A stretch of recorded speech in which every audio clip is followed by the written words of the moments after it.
Tamil High Speed 120 words per minute, February 2016. Code number of question paper 707. Second paper. Get ready. Start. மாண்புமிகு பேரவை தலைவர் அவர்களே, இச்சட்டமன்றத்தில் வரவு செலவு திட்ட பொது விவாதத்தில் பேச எனக்கு வாய்ப்பளித்தமைக்கு முதலில் தங்களுக்கு என் நன்றியினை தெரிவித்துக் கொள்ள விரும்புகிறேன். முதலில் பொது விநியோகம் பற்றி ஒன்றிரண்டு கருத்துக்களை முன்வைக்க விரும்புகிறேன். இத்திட்டத்திற்கு 5000 கோடி ரூபாய்க்கும் மேல் அரசு மானியம் வழங்கி வருவதாக மாண்புமிகு அமைச்சர் அவர்கள் தெரிவித்து அது மற்ற மாநிலங்களை விட அதிகம் என்று சுட்டிக்காட்டினார்கள். அதிலே எனக்கு மாற்று கருத்து இல்லை. இருப்பினும் நியாய விலை கடைகளுக்கு வரும் ஒதுக்கீடு போதுமானதாக இருக்கின்றதா என்று பார்த்தால் துவரம் பருப்பு 70% அளவுக்கும் உளுத்தம் பருப்பு 60% அளவிற்கும் தான் வழங்கப்படுகின்றன என்ற குறைபாடு மக்களால் தெரிவிக்கப்படுகிறது.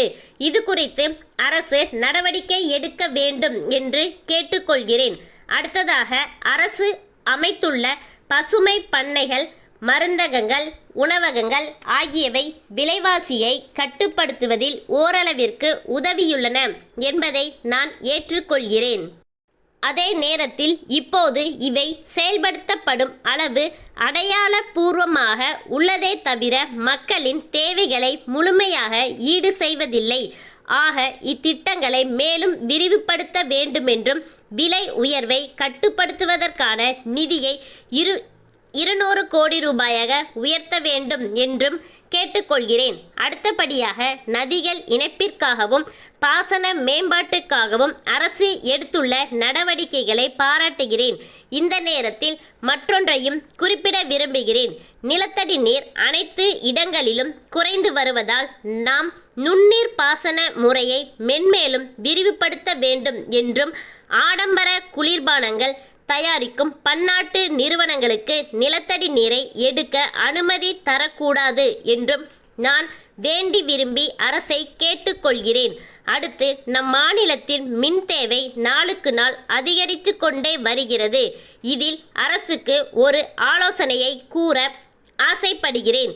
சில மாநிலங்களே சூரிய மின்சக்தி உற்பத்தியை பெருக்குவதற்கு நீர்நிலைகளின் மேல் சூரிய ஒளி தகடுகளை பதித்து மின்சக்தியை பெறுகிறார்கள்.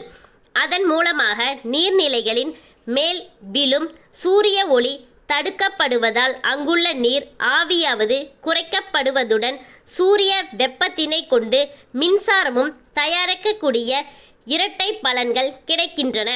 எனவே இம்முறையை நமது மாநிலத்திலும் அறிமுகம் செய்வது குறித்து அரசு ஆராய வேண்டும் என்று கேட்டுக்கொள்ள விரும்புகிறேன். நாம் சுற்றுச்சூழலை மேம்படுத்துவதற்காகவும் மழையை உருவாக்கவும் பூமி வெப்பமயமாதலை குறைப்பதற்காகவும் மரம் நடும் விழாக்களை நடத்துகின்றோம். இதில் அரசு மட்டுமல்லாது அரசியல் கட்சிகளும் தன்னார்வ அமைப்புகளும் பெரும் தனியார் நிறுவனங்களும் ஈடுபட்டு வருகின்றன. லட்சக்கணக்கான மரங்கள் நடப்பட்டுள்ளதாக புள்ளி விவரங்கள் சொன்னாலும் அந்த அளவுக்கு மரங்கள் உண்மையிலேயே உயிர் வாழ்கின்றனவா என்ற ஐயம் எழுகிறது.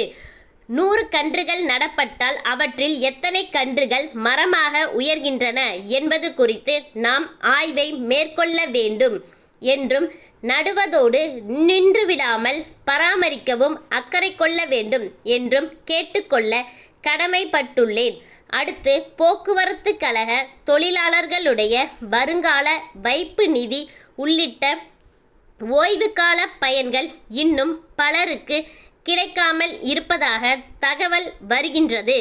எனவே அரசு போக்குவரத்து கழகங்களின் நிதிநிலையை மேம்படுத்திடவும் பல்லாண்டு சேவையாற்றி ஓய்வு பெற்ற தொழிலாளர்களுக்குரிய தொகைகளை வழங்கிடவும் அரசு அக்கழகங்களுக்கு சிறப்பு நிதி வழங்கிட வேண்டும் என்று இந்த தருணத்தில் அரசை பணிவுடன் கேட்டுக்கொள்ள விரும்புகிறேன்.